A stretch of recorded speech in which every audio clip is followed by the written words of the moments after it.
Listo, vamos entonces a comenzar. Aló, buenas tardes.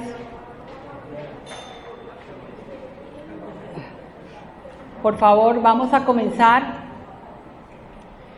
Bien, entonces, continuando con la charla que traíamos al final de la mañana, pues digamos que me gustaría mencionar y profundizar un poquito en las consecuencias, algunas consecuencias del uso de concepciones individualistas de la idea de psique, de los modelos de ser humano desde el punto de vista psicológico, pues que son es una determinación central dentro de un modelo, dentro de una apuesta pedagógica, digámoslo así, ¿no es cierto?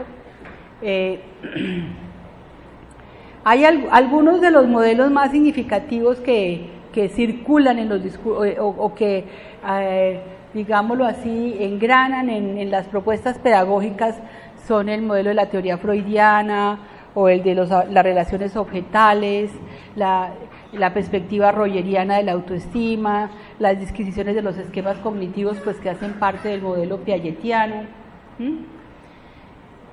Un poco lo que vale la pena señalar, pues uno, que reproducen el modelo moderno individualista de sujeto, que no es ni muchísimo menos universal, como decíamos esta mañana, ¿no es cierto? Lo segundo es que mantiene naturalizada esa concepción individualista. Y en tercer lugar, que esos modelos son funcionales también a sistemas a propuestas o modelos sociales y culturales neoliberales insolidarios, o sea, digamos de alguna manera son modelos que la modernidad construyó de manera funcional a un modelo económico vigente, ¿no es cierto? De acuerdo, que nos referíamos con las categorías, hablando del discurso del déficit, a eso mismo. Sin lugar a dudas, la verdad es que definitivamente yo sí creo creo que su pregunta es muy pertinente, porque tenemos una serie de retos muy concretos en el sentido de cómo hacer más, y cómo darle más peso, revertir la tendencia, lograr un desarrollo diferente. Y bueno, yo creo que hay situaciones nuevas en el mundo. Sin lugar a dudas, digamos, la forma de terrorismo que plantea el Estado Islámico y la incidencia que está teniendo en países del primer mundo, ¿no es cierto? Inclusive en términos de tener ese es un escenario que hace pensar las cosas de manera diferente, digamos, la necesidad de generar vínculos, otro tipo de vínculos. Yo creo que esta sí es una sociedad muy desarraigada, y yo creo que esto digamos, son síntomas de ese individualismo exacerbado, esa dificultad para generar una vinculación a una comunidad de pertenencia. Es un hecho que los muchachos muy rápidamente salen de las familias, los vínculos con las familias de origen son distantes, lejanos, muchas veces inexistentes. O sea, hay una serie de cosas de ese estilo que son preocupantes y que están relacionadas, por ejemplo, con las relaciones que esos muchachos empiezan a tener con prácticas políticas como las del Estado Islámico y cosas de ese estilo. Es un hecho que, digamos, no solamente en las sociedades antiguas, las personas, Philippe Arié muestra en ese libro que tiene él, que se llama La infancia y el antiguo régimen, él muestra cómo hubo una época en la cual los seres humanos no encontrábamos una forma de narrar, una narrativa identitaria que no estuviera vinculada a nuestra propia comunidad. O sea, necesitábamos hacer parte de una comunidad para tener una identidad. Hoy en día nos han invitado, o sea, venimos siendo invitados a narrarnos en una narrativa que rompe con todos los lazos sociales, máxime en la identidad masculina, ¿no? La identidad masculina es una identidad de ruptura, desarraigada, ¿cierto? Donde ser un adulto es haber roto con los lazos emocionales de la propia historia. Entonces, pues, definitivamente podríamos volver a esto, o sea, podríamos preguntarnos cómo revertir la tendencia porque yo creo que tiene que haber escenarios familiares, no pueden ser solamente escenarios educativos, donde se reconsideren los vínculos familiares en una forma diferente, mucho más, es decir, mantener esa idea del lazo comunitario. Muy importante me parece esa idea de contar con el otro o reconocer al otro, eso creo que es clave. Ya te doy la palabra. Me parece que sí también, o sea, la invitación a los modelos cooperativos y colaborativos en el aula puede contribuir muchísimo, porque si ustedes ven, los muchachos fácilmente pueden proponer dinámicas de cambio inclusive en la familia. Uno lo ve, por ejemplo, en el campo del medio ambiente, en el campo de la salud. Los muchachos pueden llegar con discursos distintos a interpelar la familia, ¿no es cierto? O sea, también pueden interpelar la familia desde prácticas colaborativas, ¿no es cierto?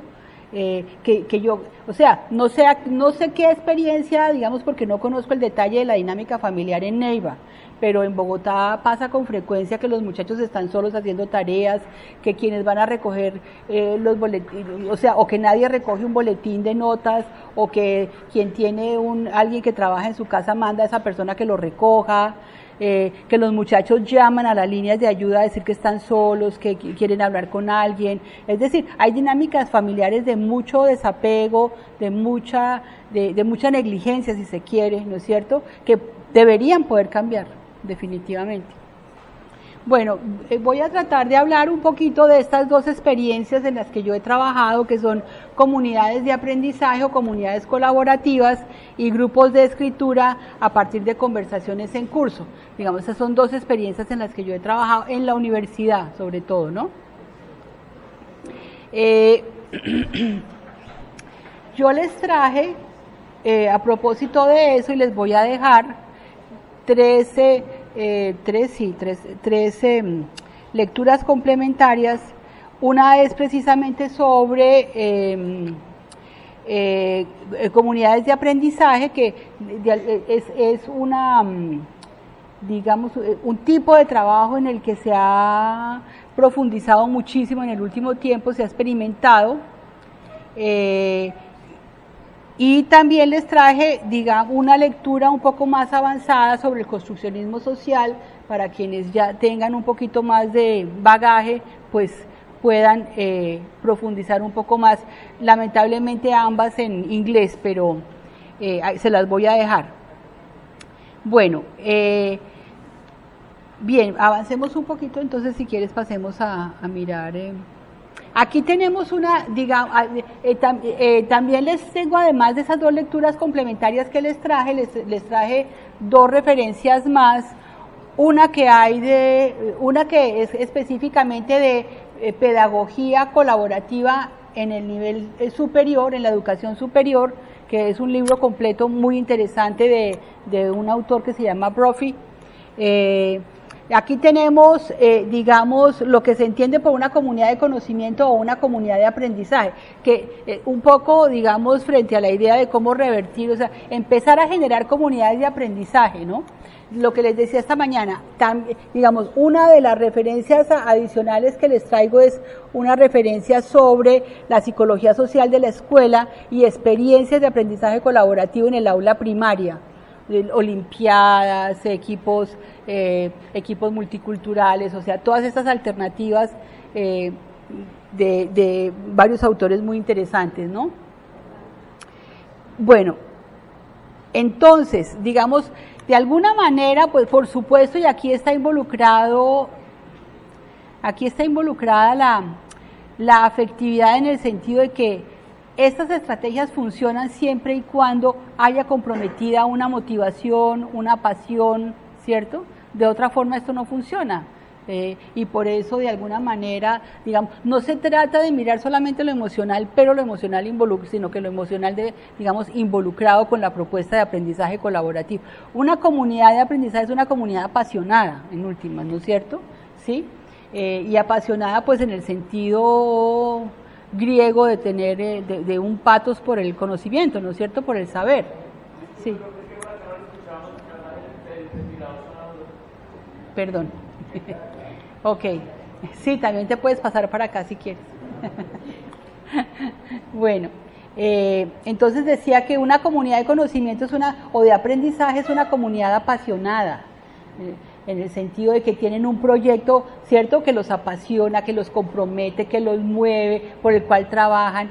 Yo no sé con quién hablaba esta mañana sobre la investigación y lo que hablábamos es justamente que investigación hace el que tiene una pasión por una pregunta, por un problema, ¿no es cierto? De resto no. O sea, la investigación es una tarea exigente, demasiado, sí, o sea, que exige mucha disciplina, mucha constancia, ¿no es cierto?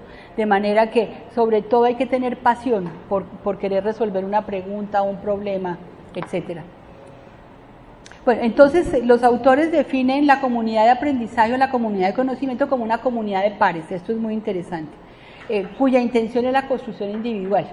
Y aquí es muy importante, por ejemplo, cuestiones de género, cuestiones de etnia, cuestiones culturales, cuestiones sociales, que, digamos, hay que poder manejar a través de esos grupos de pares.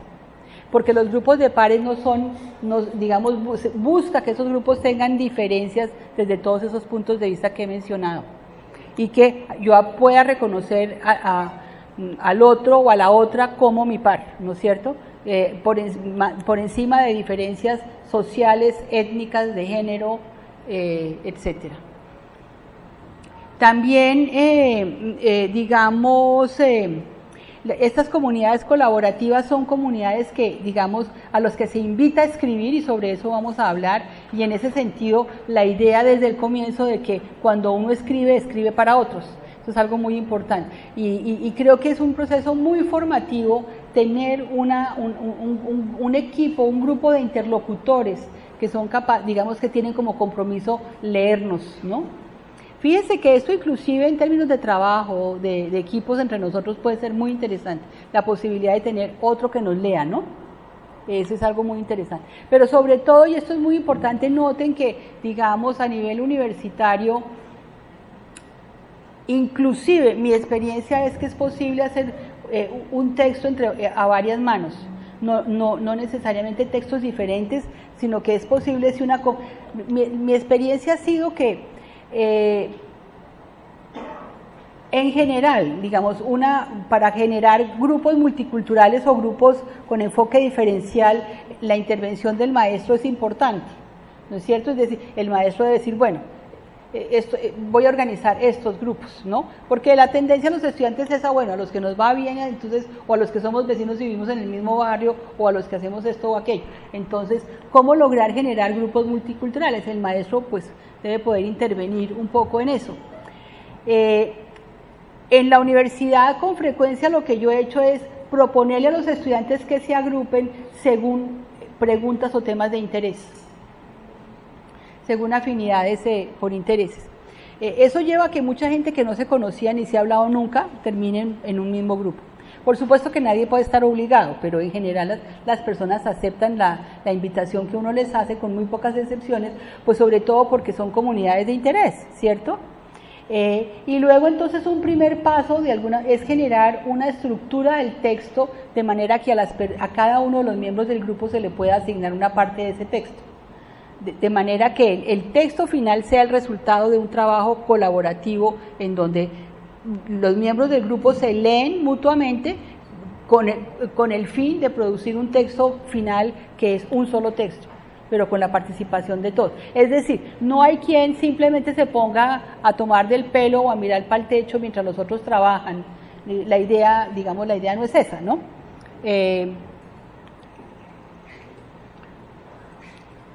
Bueno, por otro lado, entonces, de alguna manera, como a través de la comunidad de escritura, también yo hablaba de comunidades escriturales, o digamos, tomar conciencia de lo que implica la interdependencia, ¿no es cierto? O sea, el texto es mejor o peor con base en el aporte de cada uno de los integrantes del grupo.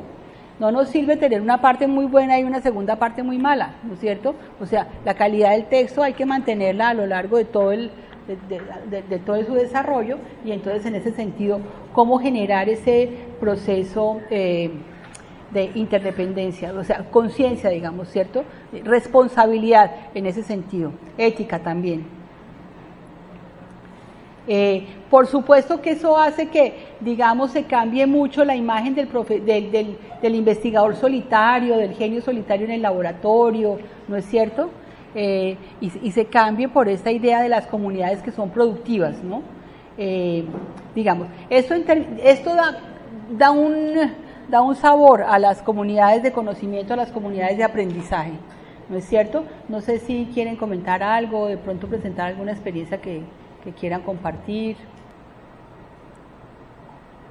Bueno, no, sobre ese punto no sería yo capaz de, prefiero no expresarme. Perdón, o sea, lo que sí pienso es que incluso el construccionismo social en cuanto a trabajar, digamos, de una manera más holística a la persona, de forma que podamos abordar no solamente digamos, la racionalidad, sino también la dimensión emocional, ¿cierto? O sea, o lo que usted menciona como el ser sentipensante, ¿cierto? Me parece que el construccionismo ha desarrollado una serie de estrategias interesantes, digamos. Aquí la pregunta es cómo podemos revertir la lógica individualista, es la pregunta que nos ha acompañado, y no necesariamente o exclusivamente las estrategias, aunque claro que las estrategias siempre son necesarias cuando uno tiene un fin de cambio, un fin de intervención, un fin de transformación, un fin práctico, digámoslo así. ¿No es cierto? Que es en todo caso de alguna manera una dimensión de la pedagogía, porque hay una intención de acompañar una transformación. En ese sentido, por ejemplo, todo el enfoque apreciativo, que es apreciar, digamos, que se basa en la apreciación, que es una forma emocional de reconocimiento del aporte del otro, que necesariamente, o sea, que debería ser parte del proceso colaborativo, porque el proceso colaborativo no es meramente racional, ¿cierto?, sino que es la construcción de una comunidad solidaria y en ese sentido una práctica también de la apreciación de la dinámica de construcción colectiva. Y por supuesto lo que hablábamos, mencionaba yo esta mañana en términos de el desarrollo de prácticas generativas es muy importante, porque permite precisamente articular los distintos, digamos, niveles que están presentes en la comunicación, desde la construcción racional hasta la apreciación emocional de la contribución del otro. Y hacer prácticas de eso, digamos, es indispensable. Esto es necesariamente un ejercicio práctico, necesariamente. Hay que pasar a ese nivel, ¿sí? Ahora, digamos, yo creo que podemos aprender de religiones existentes. A mí me parece que hay mucho que aprender, pero es mi posición muy personal, del budismo. O sea, me parece que el budismo tiene muchísimo que enseñar, por ejemplo, para la reconciliación, que es un reto que tenemos como cultura, por decir, ¿cierto? Es decir, definitivamente, entre otras cosas, ¿no? Pero yo diría que no estaría yo convencida, o no sé, no se me ocurre pensar en que de aquí se derive la construcción de una religión nueva, una cosa así, pues, pero no sé, es mi punto de vista muy personal, sin ser yo una especialista en este campo. ¿De acuerdo? Sí, y me parece muy interesante porque su reflexión, lo que es interesante es que es desde lo local, no, porque a veces cuando hablamos de transformación o de cambio, siempre nos movemos en el nivel macro, donde las transformaciones no dependen de nosotros, sino que implican unas dinámicas, unas macrodinámicas sumamente complejas. ¿Ah? Que lo haga el gobierno. Eso es, sí, exactamente. Ya le doy la palabra, profesora. Pero entonces, me parece muy interesante, conectando con lo que decía Violeta esta mañana, pensar en el conocimiento local, en apuntarle a las transformaciones de los niños en su familia. Es decir, no es deleznable para nada lo que los niños empiezan a hacer como nueva generación, a nivel de las familias, en términos de lo ambiental, en términos de la salud, en términos del consumo, no es deleznable de ninguna manera. Y digamos, la pregunta es si nos ponemos a esperar que se den los cambios macro o si le trabajamos a revertir unas lógicas en lo local que definitivamente son escenarios posibles, ¿no? Que no es lo único, por supuesto, pero desde la educación esto me parece que va directamente dirigido a la idea de revertir estas prácticas.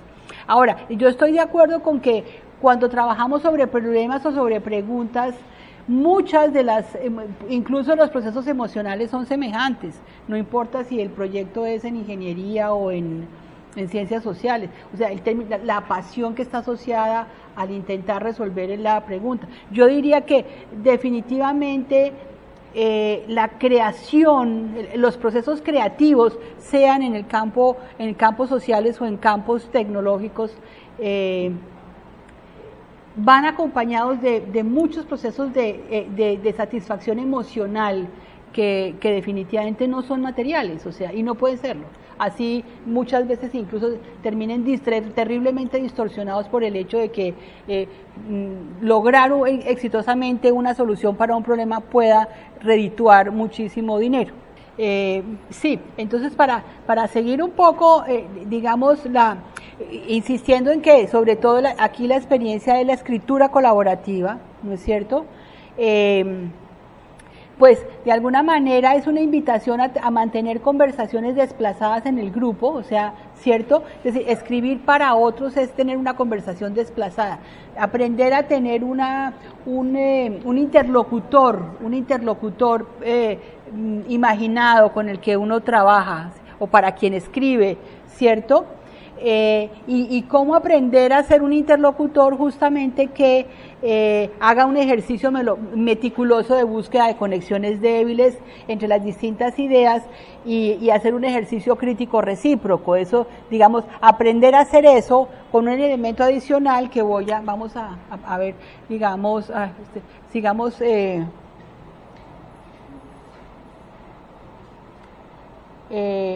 A la siguiente. Esa no, pasemos la que esa ya la habíamos. Bueno, entonces, digamos, este es un poquitico una ampliación de lo que implica leer a otro, ¿cierto? En primer lugar,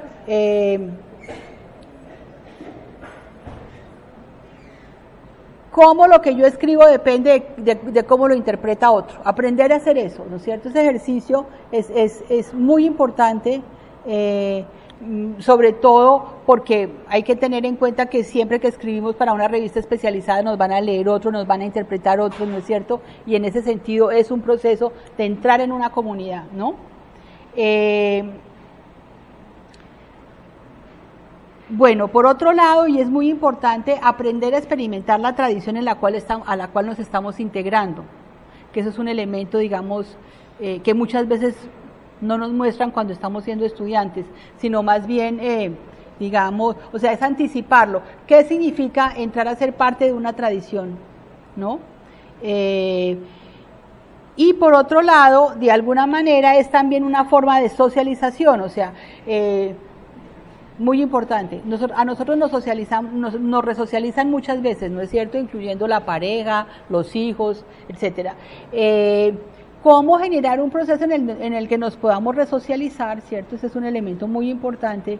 Es decir, aquí hay toda una serie de elementos emocionales, si ustedes lo ven, de lo que es la práctica de las comunidades colaborativas en términos de escritura. Los proyectos de escritura pueden durar, por ejemplo, un semestre, digamos, es un buen término, y durante ese periodo los estudiantes van a tener la posibilidad, por ejemplo, de proponer su tesis de grado, de proponer un proyecto de práctica, de proponer una ponencia para un congreso. Mi experiencia es que eso es posible en un semestre, que los estudiantes puedan lograr esas metas. Bueno, sigamos entonces. En cuanto a los principios éticos, pasemos a la parte ética. Ya vimos un poco la parte emocional, ahora la parte ética. Es muy importante, y vamos a ver otros cuantos más, entender que la escritura es una actividad igual, no fundacional, ¿no? Nuevamente, que es un ejercicio solidario y que las personas se resocializan como escritores o como escritoras. Esto es muy importante, y voy a insistir un poquito en eso, escritores o escritoras, porque me parece que en muchos casos, justamente por las lógicas de género que privilegiamos, tendemos a reconocer como escritores a los hombres, o tendemos a reconocer como especialistas a los hombres, o tendemos a reconocer a los hombres como autoridad, pero muchas veces es difícil que reconozcamos a las mujeres en esos roles. Y pues en las dinámicas universitarias contemporáneas, digamos, hay una responsabilidad ética de género, digamos. Noten ustedes que esa implicación es muy importante, ¿no es cierto? Sí, su punto es interesante, me parece que sí. De todas maneras, digamos, hemos relativizado mucho el fundamento en el sentido de que somos como nos narramos, o sea, no nos fundamos una sola vez, nos podemos fundar muchas. Y entonces en ese sentido, entrecomillamos lo fundacional, digamos, le quitamos un poquito la dureza a lo fundacional. Pero sí, es decir, digamos, la palabra funda el sujeto porque es narración, la metáfora es narrativa, en eso estoy de acuerdo. Pero esa fundación es una de tantas narrativas posibles que vamos a tener a lo largo de la historia, incluso personal, ¿sí? No digamos histórica, que por supuesto, ¿no? Tal vez que no sea única. Exacto. Pero sí, me parece que reconozco su punto, me parece bien.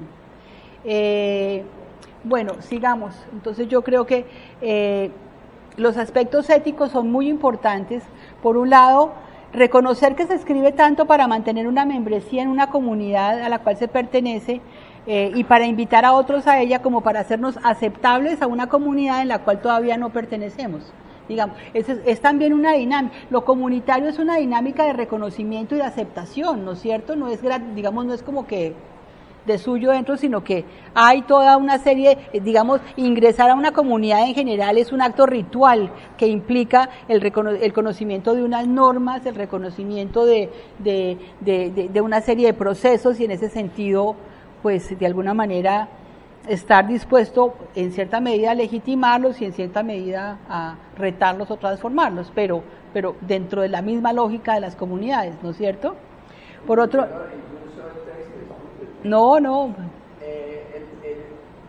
texto le da a uno la oportunidad de preguntar desde dónde habla usted. Claro, por supuesto. Empieza a aflorar precisamente la diversidad y el reconocimiento de ese lugar desde donde está hablando sobre el mismo tema. Sí, por supuesto, claro. No, y en ese sentido mantenemos esa conversación desplazada, ¿cierto?, que digamos genera un ejercicio muy valioso, es decir, de verdad que esto logra mantener esa pasión viva, permanente, y en ese sentido también la apreciación del otro en su producción, ¿no? Por otro lado, entonces, privilegiar criterios, digamos, en este proceso nos queda muy claro, o sea, es muy posible el privilegio de criterios muy claros y muy concretos: claridad, coherencia, hilación, solidez argumental, ¿cierto?, como criterios para juzgar la calidad de la escritura. Invitar a la gente a que no juzgue al otro, ¿no es cierto? Juzgar siempre el texto y nunca los autores. Eso también es una práctica que genera una forma de, digamos, muy saludable de conversación, que por cierto, digamos, para mí, yo considero es uno de los retos que tenemos como cultura. De cara al posconflicto, yo digo invitación a transformar las prácticas conversacionales, y para mí eso nos pone, pues, en un ámbito de la ética cotidiana, en un ámbito de la ética del cuidado, que yo creo que es muy importante, ¿no? Pero que fíjese, o sea, yo creo que con este tipo de práctica, que no requiere una tecnología desarrolladísima, sino que es una práctica que podemos realizar, podemos generar transformaciones muy sustantivas, ¿no? Bueno, eso es hasta aquí lo que tenía sobre este tema. Aquí están las referencias complementarias que yo quería compartirles.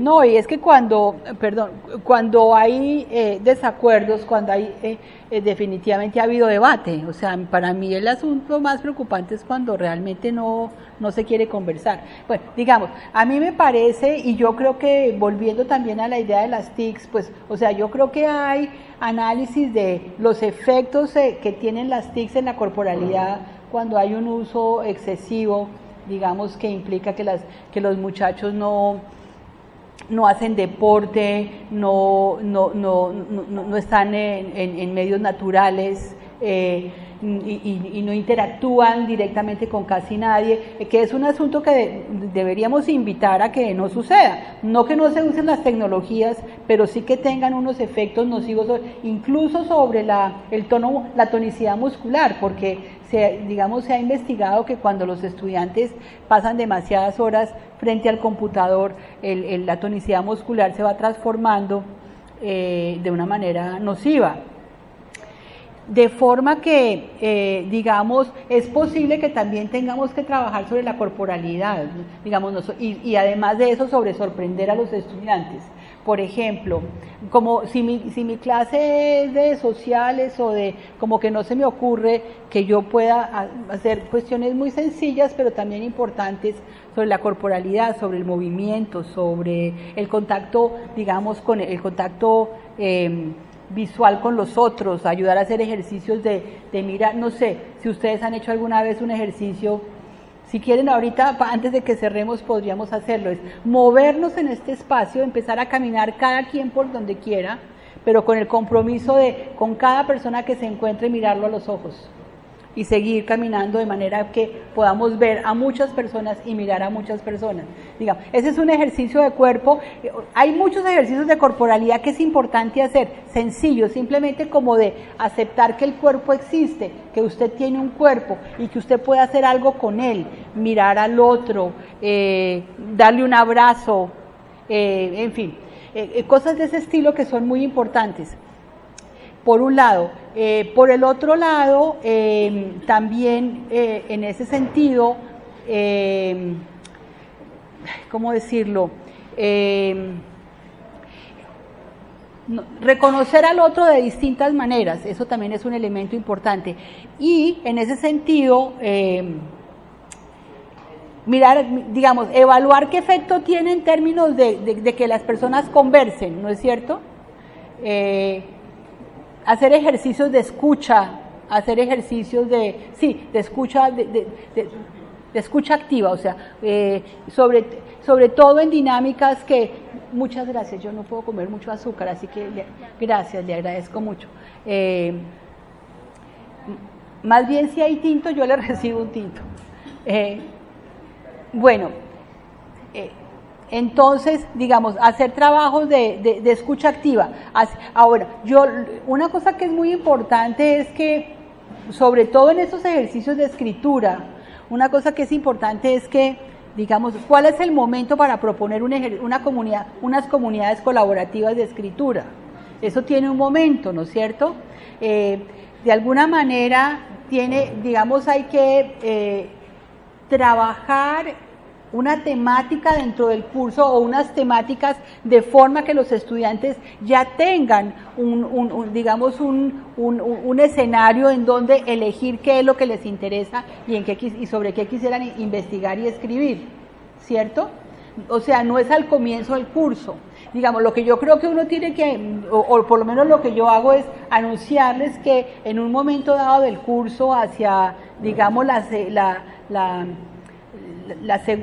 tercera parte del curso, por ejemplo, si lo dividimos en 3 partes, la tercera parte sea el taller de escritura, uno puede decirles, hacia la tercera parte, usted va a tener que elegir una pregunta dentro de un tema de su interés, dentro de los temas que hemos tratado en el curso, de manera que ya haya un campo de conocimiento y no sea, digamos, desde la ignorancia que nos vamos a poner a escribir.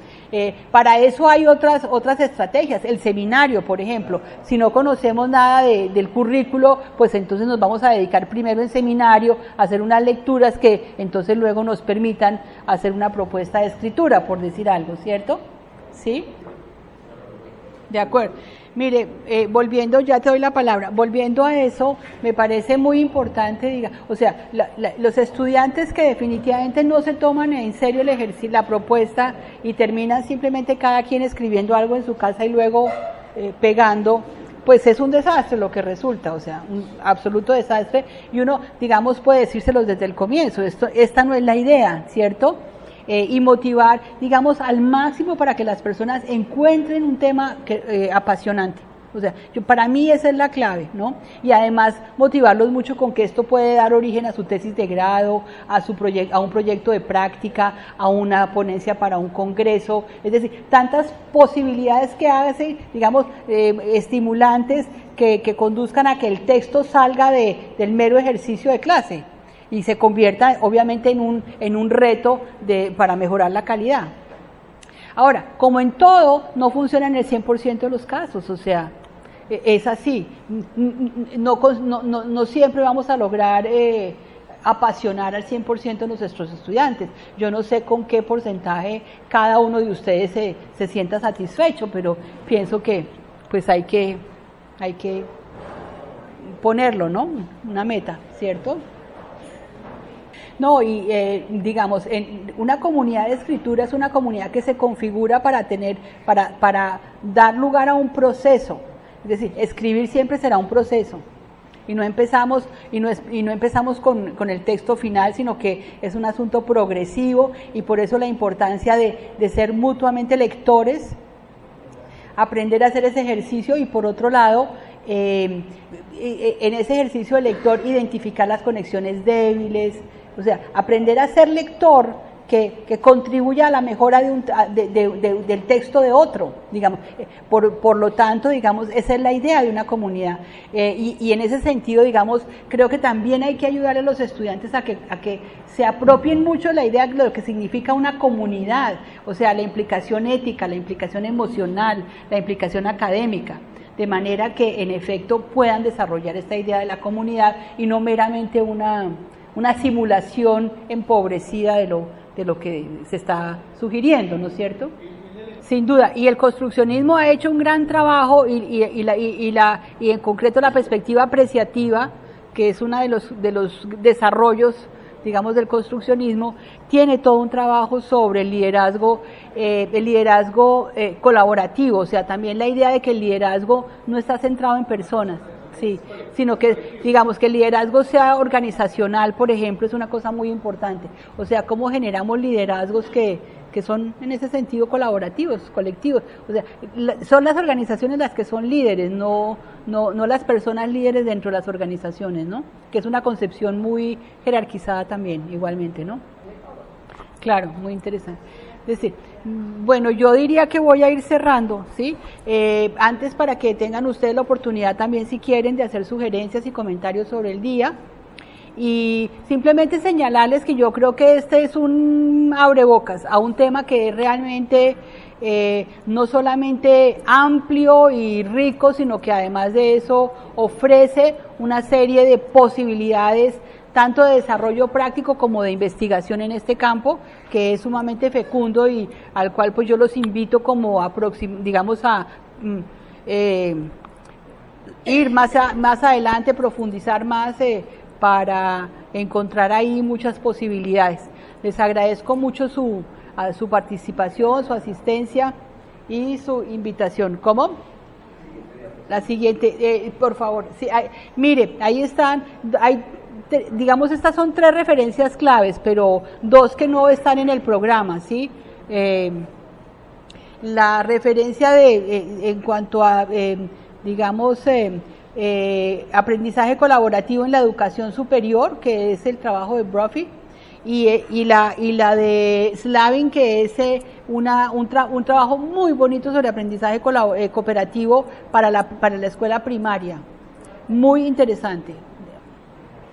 No, principalmente en cuanto a la diferencia del construccionismo y el constructivismo, básicamente tiene que ver con el interés sobre la mente individual y la conciencia. Sí, en el caso del constructivismo hay un interés sobre la mente individual, y mientras que en el otro caso, en el caso del socioconstruccionismo, hay mucho más interés en la interacción y mirar en la construcción social o en la interacción del significado. En últimas, inclusive el construccionismo social lo que señala es que el significado, digamos, tenemos procesos de conversación que están en el lado del individuo cuando nosotros tenemos procesos personales, ¿cierto? Pero lo que hacemos son diálogos en ese sentido, personales. Para mí esa es la gran diferencia, aunque hay muchos acuerdos en cuanto a, digamos, las prácticas de partir de la, sin embargo, de partir del conocimiento previo o cosas de ese estilo, yo no le, pues, o sea, estoy totalmente de acuerdo.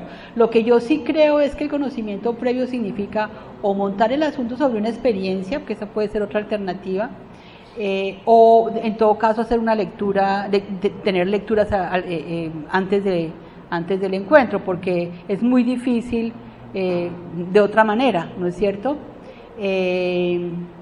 Bueno, no sé, para mí sería eso, sí, porque, bueno, no sé qué más.